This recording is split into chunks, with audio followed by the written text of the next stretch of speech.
everyone, to start the tutorial for this lovely cape.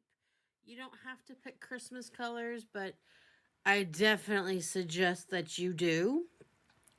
This is Universe Christmas Yarn by Hobby. I believe it was color number 24. It's the only one that doesn't have anything too different added to it. It's just straight Christmas. No blues, no yellows, no nothing. But it does sparkle. I don't know if you can see that or not. But yeah, there's sparkle throughout. The key to understanding this entire project is understanding how Chevron works and being able to calculate it. Okay. Hopefully I can do this to where it'll make sense. You grab your handy dandy G-hook. It's on the smaller side, but it's actually quite large for the yarn given. Do your typical. You know it works because it'll always come undone. Now for your setup row, which is not your usual math, because you need to compensate, because your first line is going to be a decrease, you have to account for the decrease. So we have 1, 2, 3, 4, 5, 6. Now most of the clumps will start out as 5, but you need 6 for when you come back. And then you need to actually make space for the actual decrease, so then that's 2 stitches. 1, 2. So technically, for the first section, that's 8 stitches, which is not part of the repeat pattern. So then, because you don't have to compensate for the increase row at all, so you can just do 1, 2, 3, 4, 5, 6, 7, 8, 9, 10. Because in the middle there'll be the increase. It's just 2 chains, so it doesn't affect it any. And then for the end, because you always want to end on a decrease row, you have to do the 2 chains that will be skipped plus 1, 2, 3, 4, 5, 6, which you need for the second row when you decrease it. Then, to make the edges nice and soft, chain up 4. Usually they suggest 3, but for this one, chain up 4. 1, 2, 3, 4. And then for this one, so you don't start 3 over, you start 4 over. We just use double crochet for the entire project. This really is about counting the stitches and just making sure that all the lines line up.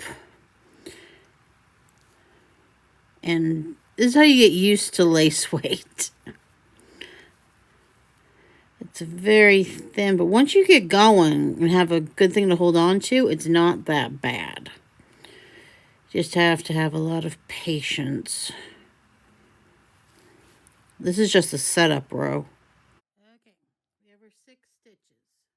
Small, but it's there. Now you literally skip 1, 2 to make that line. And also, if you do chain up, they're not included in your total stitches. Stitches are just stitches, chain ups are just chain ups. I tried to keep it as simple as possible. There you have your first hole right there. And I'll show you what the increase looks like. Just keep doing double crochet. Okay, if you count from the last hole, that is now 5 stitches. Chain 2. This is why we don't need to account in our original chain count. This will mark the line for the increase one.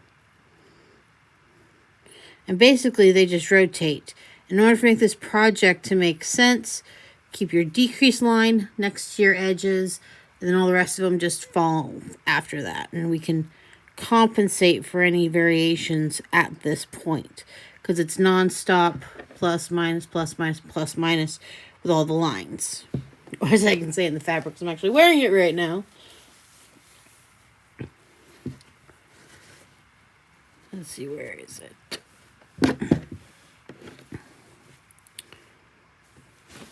Plus, minus, plus,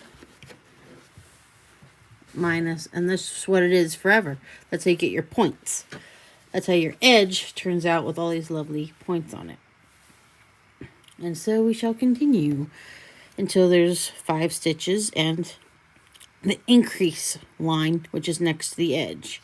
And we'll see how we compensate for that, because eventually you would basically skip enough stitches to get rid of the row, but we have to fix that. So watch ahead. And just like we did before, you just yarn over, you count 1, 2 stitches. Make sure that is 2 of them. And then you just skip them. That's how you mark for your own eyes what goes where and why. And there should be space at this end for 6 stitches, of which will be fixed when we turn. Okay. We have our lovely little strip with all of our little increases and decreases perfectly marked out. If you have an issue getting the exact 6 stitches count at the end, fudge it. Do whatever you have to. Increase 1.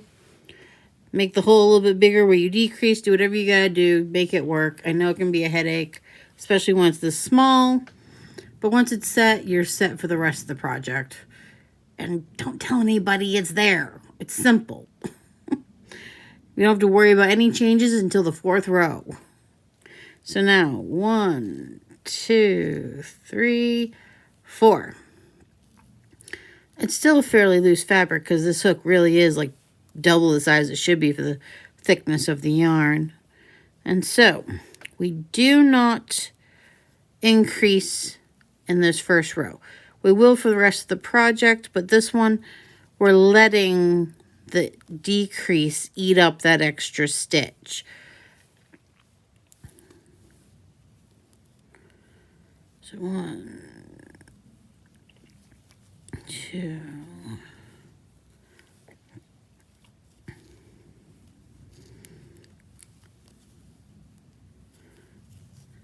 3,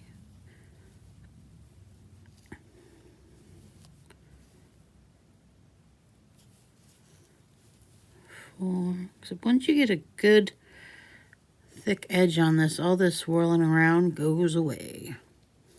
That's what I live for. All right, we see how this is our hole. Those 2 are the ones we want to skip, the ones on either side of that hole. That's how we have 1, 2, 3, 4, 5 hole stitches. Ignore the chain up. The chain up is not a stitch. So we have those 2. So we go into basically the 3rd one over.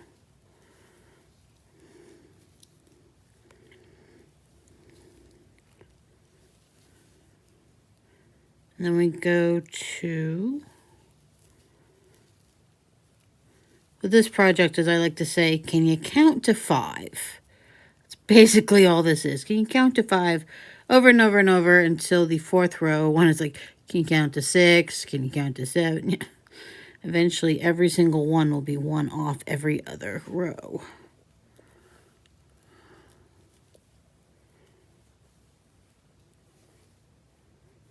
And you do put a chain or a stitch. Let's get some more here. You do go into the chain 2 below.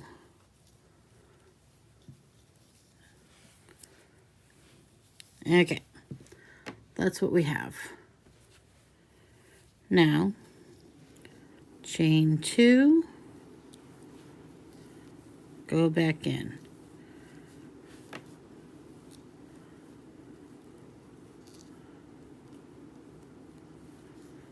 And then you just go over to where your next decrease is. Keeping in mind, just to prove a point, from here to here, because if you include one decrease and one increase and the last stitch before the next decrease, this is your repeat pattern. If you can figure out how long this is, measure your neck of how many times you're going to need this, then include an inch on either side for your edging. That's how big you're going to have to crochet your original chain to be.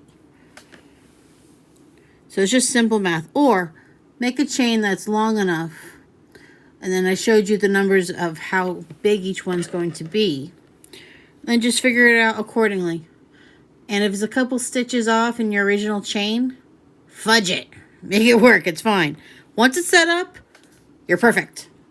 It's just repeat. Just go.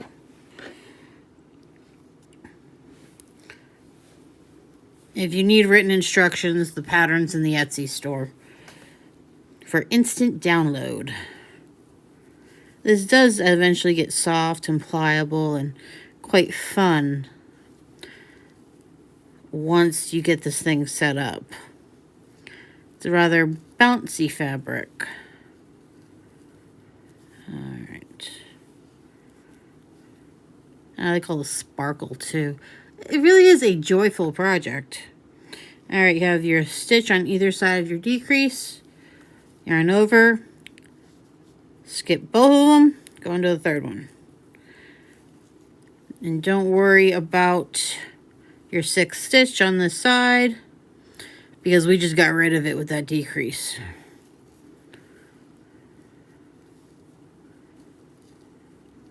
And make sure you count up to your 5 stitches, because that's one thing we'll have to try and maintain for the entire project, is not letting the decrease change the 5 stitch count on either side.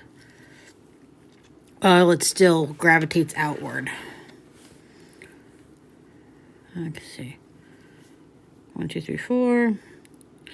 Now, in order to keep the edges straight, even though I do have you chain up 4, it's because in order to keep my edges straight, I always, when I turn, I don't do it in the stitch. I do it in the chain up. So that will make a beautiful edge. So we have 1, 2, 3, 4, 5. Yes, we are now perfect. So 1, 2, 3, 4. Plus, I have a bad habit of making my chain up chains very, very tight. So I really do need a 4th one.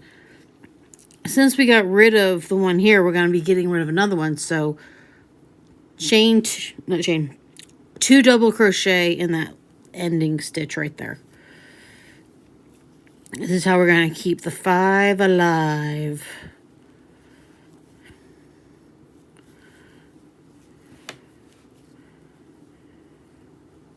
It really does eat up the yarn. So you got 2 in the first one. Then we go, oh, come on.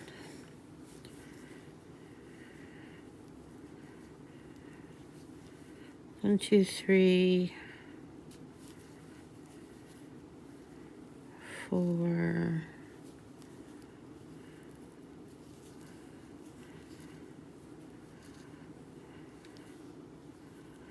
As we see the 2 there on either side, make sure that light's hitting it the right way. There we go. You skip these 2.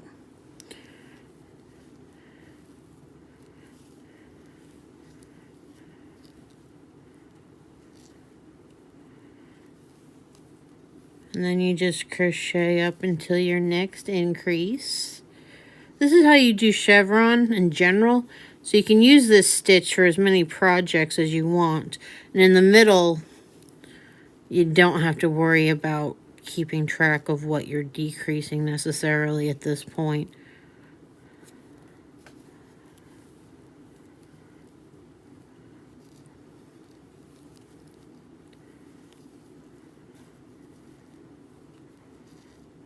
Alright, that's just to make sure. 1, 2, 3, 4, 5. Chain 2. Chain back down to the bottom.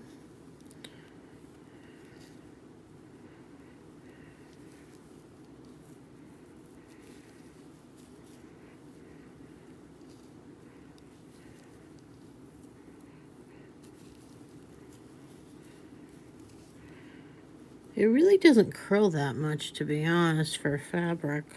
That's probably one of the benefits of using a slightly oversized hook in comparison to the thickness of the yarn.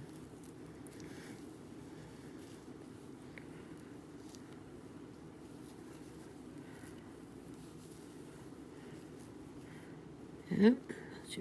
I love how you can, if you feel that hole with your thumb, you know that you're getting near the end. So if you feel it, you'll just know. It'll be like alarm almost.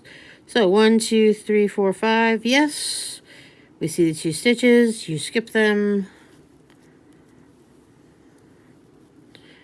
Now just count for this one. So you have 1,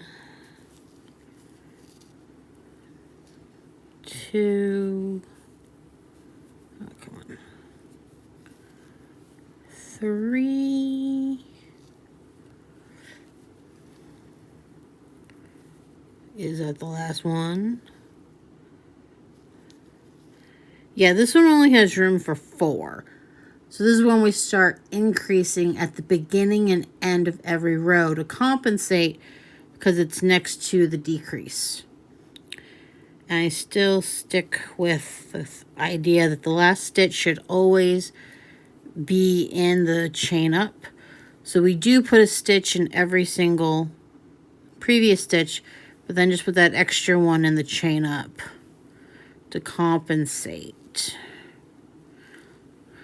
1, 2, 3, 4.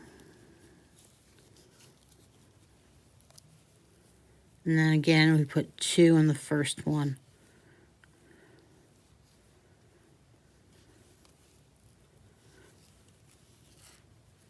And eating the yarn up today, ain't we? Okay.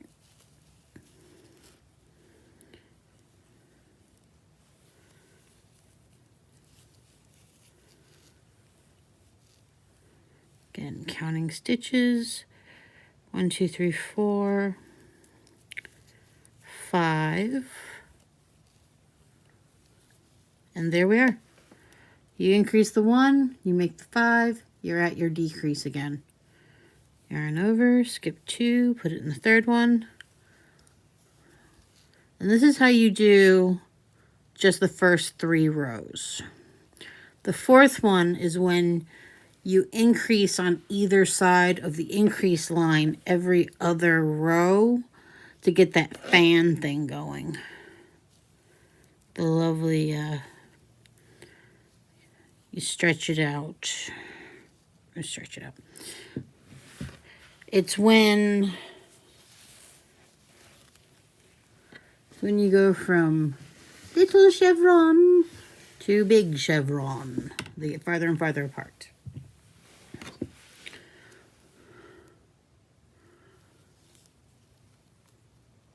Okay. 1, 2.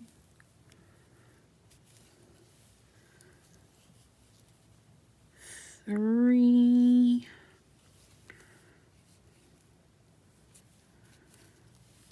4. 5.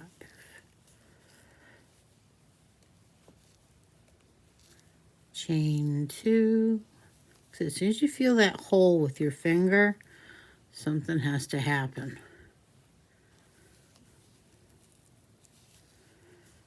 I'll just finish up this row and then I'll show you how I increase in the middle to get the fan effect, I guess you could call it.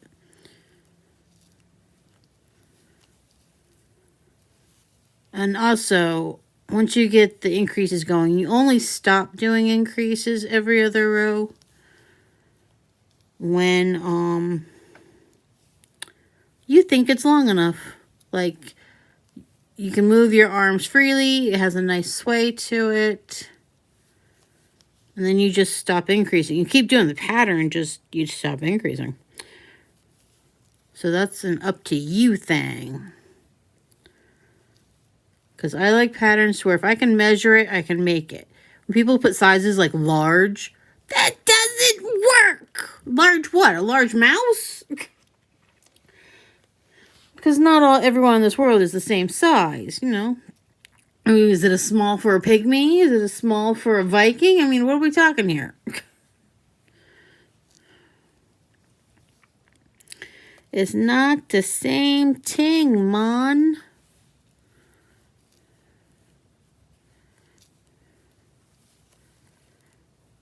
Alrighty, all to do just like we did on the other side. Because we are left with 4, so we make our 5th. Put it into your previous chain up. The tinsel parts do get a little bit in the way, but it's one of the softest types of tinsels I've ever seen in a yarn, and I love it. But as we can see how straight that is? I'm not pulling on it. It's just sitting there. So this method does work. And we see how we're going here.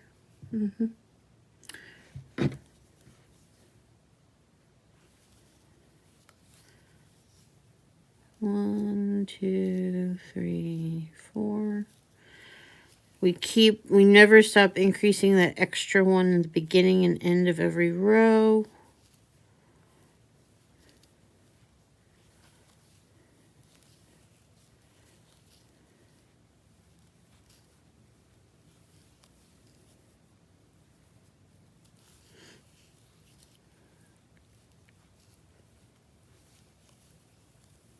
Heck, it's putting me in the mood to make another one of these things.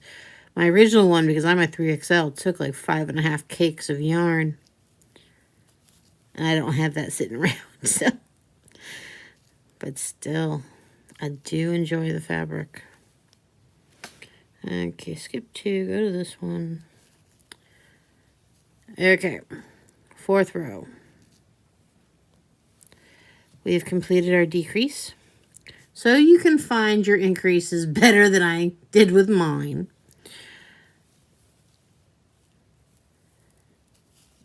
Double crochet 3 stitches. Because you don't want it screwing up the natural shape of the increased line. 1, 2, 3.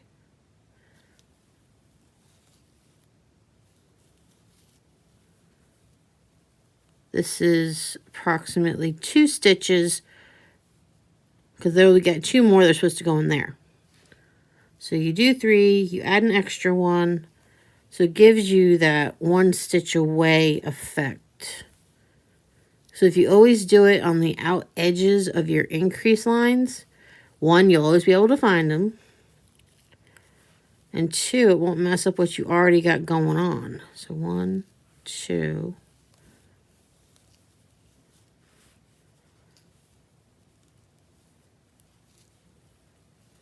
Alright. See how it's there? As time goes on, this will get longer and longer. As long as it's like 2 away, you're fine. It looks good. It doesn't mess up this shape. I mean, you can put more if you want, but it doesn't mess up the decreases, doesn't mess up the shape of the increases. So if that's there, let's see, 1, 2, so we increase in this one. This one gets the 2.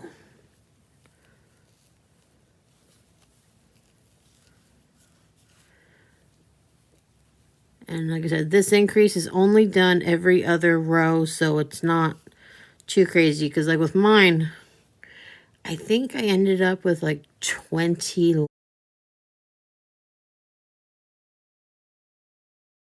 lines of increase.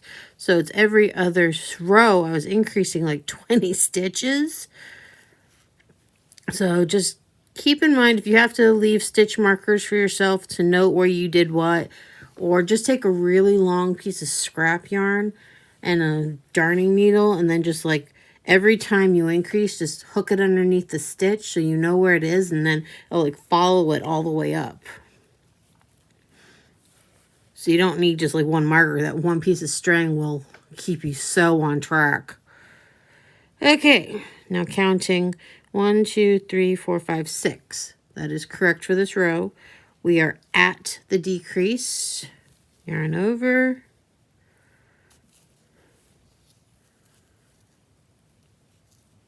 Go to the end and increase 1 because we just got rid of 1.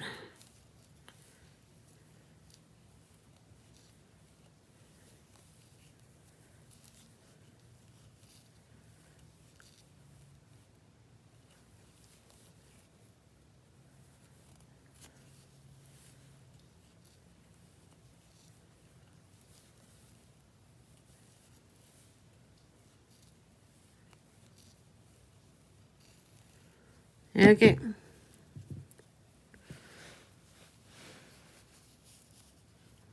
This is what you do until it is long enough. To keep in mind, do I have any of those pointy?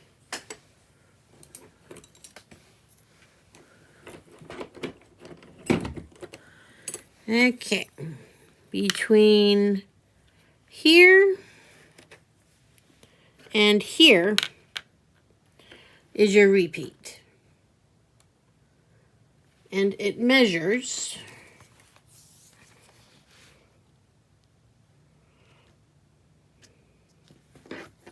depends how far you have it stretched out. Almost 2 inches. We'll just call it 2 inches. This is a very flexible fabric, so as long as the stitch count is right, the repeat's about right, or like I said, just crochet, put it around your neck, see how well you like it, and then try to get a stitch count as close to the calculation as possible. You can still fudge it a little around the edges. Don't tell anybody that it's there. I'm not gonna, you're not gonna, it's good. And this is how you do the chevron, and then as time goes on, you will get the fan shape. It will go from your 5 stitches all the way up, and we'll just go, go, go. And then when I think I stopped somewhere around here, just did it straight, and it still looked good. And that's all that really matters. So pick out the prettiest yarn that you can, with or without sparkle, because Universe yarn does come in solids if you need it. Hobby has expanded that one more than any other yarn that they offer as far as thickness, thinness, everything. Color, sparkle, no sparkle. It's all machine washable. It's one of the least expensive yarns you can order online. It's very, very soft. It's fun to work with. And this fabric is one that you will need in your life. It's good against your skin. It's not scratchy. Like I said, it shines, literally.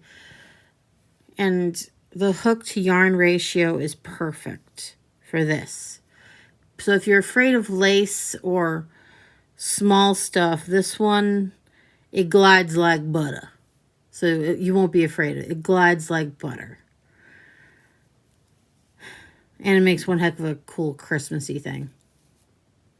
I mean, I know I'm going to look like Grandma's Christmas tree walking down the road, but who doesn't want to look like that at Christmas? I want to look like I fell out of an elf movie. So good luck making. If you have any questions, just leave a comment. I thought I covered everything as best as I could, but if you have any questions, let me know. You can change it to a thicker yarn as long as the gauge works out. Same thing. Chain, put it around your neck. See if it mixes as far as the 5 stitch repeat goes, or about 10 in the middle. Just leave enough of your sides and it will work out again. Now the gauge might be a little bit different, but as long as the stitch count repeat works, you're set. It will happen for you. It will act the same, just like it did here today. So, have a good one. So now you have a shawl-like garment that's easier to wear where it actually drapes where it's supposed to drape. It doesn't have to be a triangle or some other really hard shape to wear.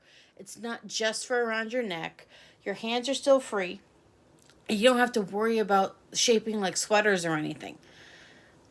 This just, it sits. Now, if you're wondering where those lovely, lovely silver hooks went, I took them off. They were pulling at the stitches. They were clunky. They were too heavy. I'm going to have to figure out something else to accessorize my front with. But it's still pretty. I'll probably do some tassels or some other chain thing. But this is where it starts. This is how wide it was on me. And then I just made it flowy like a skirt. I want to be able to move in this thing. And I got plenty of edging, because this has got the edge on here, which I added afterwards. I could add buttons if I felt like it. I could add anything or do a corset front on it, whichever. But it's warm enough, machine washable, it sparkles. My husband calls this the Christmas tree skirt. I just want to call it Chevron because you don't have to use Christmas colors. But it's very attractive in a vintagey kind of way. And if you need a written pattern, it's in my Etsy store. So if you want to make one, start now. I think I started mine at Christmas and it was done like around Easter, but I got 20 projects, so don't try to compare to my lack of speed. But if you like it, you can make one. It said Hobby Yarn, number 24, Hobby Universe yarn. This is the lace weight acrylic. Did I put it here? I think I have like 1.5 cakes left of this. They do have multi-packs of their Christmas yarn, but this one was my favorite color. Number 24. See how it sparkles? Now, I also used their another number color from the same Christmas theme stuff to do the cowboy shawl. Another very easy to crochet, good on the edges. It wraps easy type of style crochet. Another pattern that's in the Etsy shop. And that one I believe was in that color. It's more Victorian cowboy type color. And for anyone who's scared of lace weight, don't. When you crochet it, it literally just eats up the yarn. But as long as you know your own body and all your own limits and whatnot. I mean, even like this, it stays. I mean, when I'm in my office, I'm not cold anymore when I wear this. So especially if you live in the South, it could be a very good substitute for even a light jacket. And you can sparkle! I've been on the sparkle kick lately. I found some other stuff I had sitting around in a closet with some pearlized cotton. And I made my sparkly headband.